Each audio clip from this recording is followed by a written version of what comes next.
Ya, oke. Hari ini aku bakal bahas tentang non-disjunction pada meiosis. Tapi sebelum itu, coba aku bahas dasar teorinya dikit. Kita start dulu dari teori kromosom. Kita sebagai makhluk diploid, kita punya sepasang kromosom ya. Misalnya ada kromosom 1, seperti kita tahu kita punya 23 pasang kromosom. Jadi ada sepasang kromosom 1, sepasang kromosom 2, sepasang kromosom 3, 4, 5 dan seterusnya sampai kromosom 22 dan kita juga punya kromosom seks. Jadi ada kromosom X dengan Y pada pria dan kromosom X dengan X pada wanita gitu. Nah, jadi misalnya ada kromosom 1, kita punya sepasang kromosom 1. Jadi kita bilang ini adalah dua kromosom dan dia juga punya dua lengan kromosom yaitu dua kromatid gitu.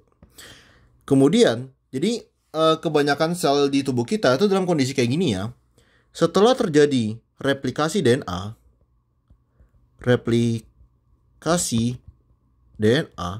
maka kromosom ini digandakan ya. Replikasi DNA kan emang menggandakan jumlah DNA kita kan, gitu. Nah, ketika digandakan, kita akan melihat kromosom ini dalam bentuk kupu-kupu kayak gini. Di sini kita tetap bilang ini dua kromosom ya. Jadi meskipun digandain ini tetap dua kromosom. Kita tetap sepasang kromosom. Tapi kita punya 4 kromatid sekarang. Oke, jadi lengan kromosomnya bertambah. Sekarang coba kita bikin kontras antara mitosis dan meiosis gitu. Sebelum aku lanjutin. Oke, jadi bedanya ini ada perbedaan krusial pada mitosis dan meiosis. Nah, pada mitosis misal kita gambarin ya, ini ada kromosom 1. Gitu, ini ada kromosom 1 dan kita bilang pakai kromosom seks ya. Jadi ini kromosom X sama kromosom Y misalnya. Jadi pada pria nih. Ketika mereka masuk ke fase metafase. Jadi di metafase ini semua kromosom akan berbaris pada bidang pembelahan. Jadi misalnya ini ada suatu bidang pembelahan di sini. Terus di sini ada kromosom, kromosomnya bakal baris, maka kromosomnya bakal baris seperti ini. Jadi sini kromosom 1 bakal baris di bidang pembelahan dan kromosom seks itu juga bakal baris di bidang pembelahan. Kemudian kita akan ada pemisahan oleh mikrotubulus. Ya, ini ada mikrotubulus bakal menarik kedua kromosom ke kedua sisi sel dan kita akan menghasilkan dua sel. Ya, jadi satu sel bakal menerima dua kromosom 1 dan satu kromosom X, satu kromosom Y. Kayak gitu. Jadi ini dia diploid, dan hasil anakannya juga diploid ya, gitu. Maka pada mitosis kita ada pemisahan dari kromatid. Sekarang kita udah paham ya proses mitosis. Gimana kalau misalnya meiosis? Meiosis itu agak berbeda. Jadi misal kita start dari sel yang sama, selnya punya sepasang kromosom 1 dan ini ada kromosom X, ini ada kromosom Y. Kita masuk ke metafase 1. Ini masih diploid. Pada metafase 1 ini ada perbedaan dikit. Perbedaannya adalah di sini kita barisnya itu jadi bentuk dua baris gitu. Jadi kromosom itu akan berbaris dengan kromosom homolognya. Kalau kalian belajar lebih lanjut, kalian tahu bahwa di sini ada proses yang namanya crossing over. Tapi kita nggak akan bahas crossing over di sini. Pokoknya, kromosom itu akan berbaris dengan kromosom homolognya. Ini masih sifatnya 2N. Dan ketika dipisahkan, kita akan ngedapatin dua sel, di mana satu sel itu bakal menerima ya satu kromosom homolog gitu.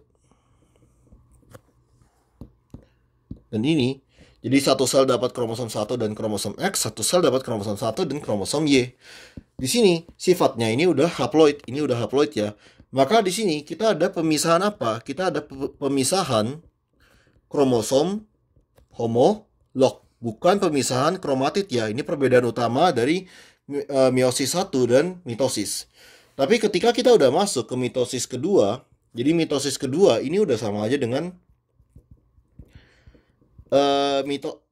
meiosis 2 itu sama aja dengan mitosis ya gitu. Karena pada metafase 2 dia itu sel kromosom bakal bentuk satu baris doang kayak gini. Jadi ini kromosom X, ini kromosom Y. Terus ini kan bidang pembelahannya di sini ya, ini bidang pembelahan di sini, ini bidang pembelahan di sini. Terus ada mikrotubulus yang menarik kedua kromosom. Jadi pada hasil akhirnya kita ngedapatin 4 sel, yaitu sel gamet gitu. Ini kan udah dapat sel gamet. Pada sel gamet ini kita semua bakal dapat satu kromosom 1 dan 2 sel dapat kromosom X, 2 sel dapat kromosom Y. Kayak gitu.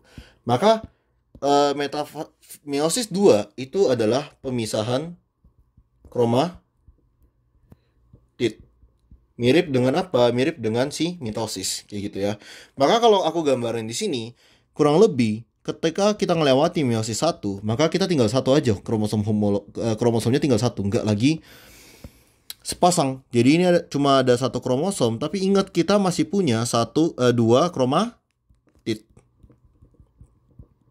Ya. Melewati meiosis 2, kita punya hanya satu kromosom dan satu kromatid. Kayak gitu. Ini adalah proses normal yang terjadi ketika kita ngalamin mitosis dan meiosis. Lalu ke materi inti, yaitu tentang materi non-disjunction. Non-disjunction ini kejadian ketika pada meiosis kromosom itu tidak berpisah dengan baik. Kita ada non-disjunction pada meiosis 1 dan meiosis 2. Coba kita lihat perbedaannya di mana. Kenapa signifikan untuk mempelajari hari ini. Jadi kita mulai misal sama ya, kurang lebih. Ini ada kromosom, ada satu sel dengan satu kromosom 1, dan mungkin di sini biar lebih gampang kita fokus ke satu aja ya daripada dua-duanya. Kita fokus ke kromosom seks aja. Jadi ada kromosom X sama kromosom Y.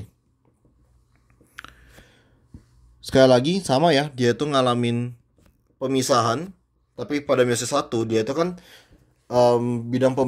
pemisahan kromosom homolog. Jadi kita ada 2 sel. Tapi anggaplah kejadian ini gagal terjadi. Gitu, gagal. Jadi ada satu sel yang nggak dapat apa-apa. Satu sel tuh yang nggak dapat satu kromosom X sama satu kromosom Y.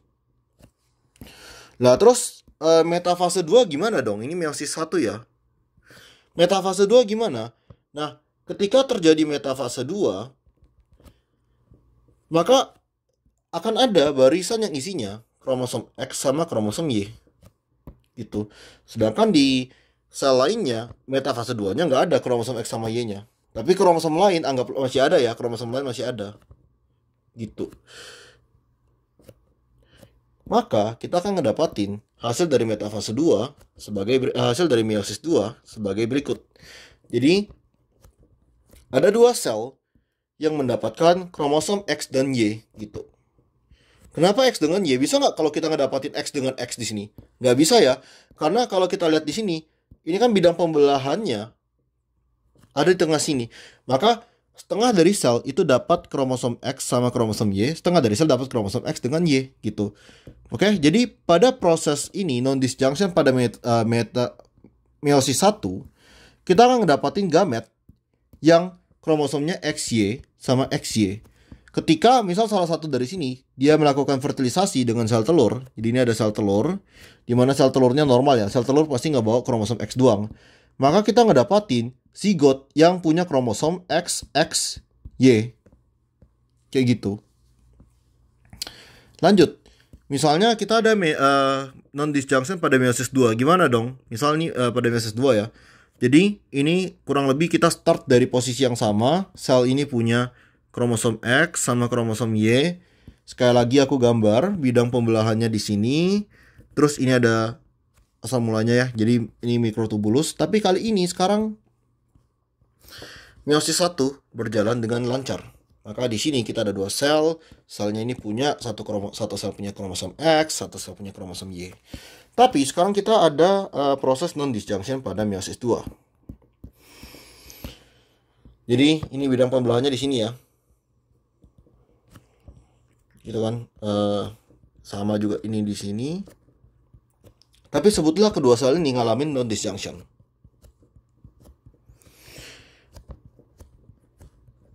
Maka akan ada sel yang punya kromosom X dengan kromosom X, dan ada sel yang punya kromosom Y dengan kromosom Y. Gitu. Oke, jadi ini ada XX, ini Y, seperti itu. Kemudian sebutlah ya mereka akhirnya melakukan fertilisasi dengan sel telur. Sel telur semua sama ya, sel telur itu pasti cuma punya kromosom X. Maka di sini kita mendapatkan anakan yang punya kromosom yaitu XXX, sindrom triple X, dan XYY. Oke, jadi dari sinilah kita bisa mendapatkan anakan yang tipenya XXY, XXX, atau XYY. Perhatikan ini berbeda. Loh, terus kalau misalnya kalau di ibu gimana dong? Kan ini kita bicara tentang ayah ya. Gimana kalau misal non disjunction pada ibu? Nah, non disjunction pada ibu akhirnya ya bakal bikin anakan yang sifatnya XX, punya, akan ngasilin gamet yang punya kromosom X lebih gitu. Oke, jadi kurang lebih berikut tentang peristiwa non-disjunction pada meiosis. Semoga membantu.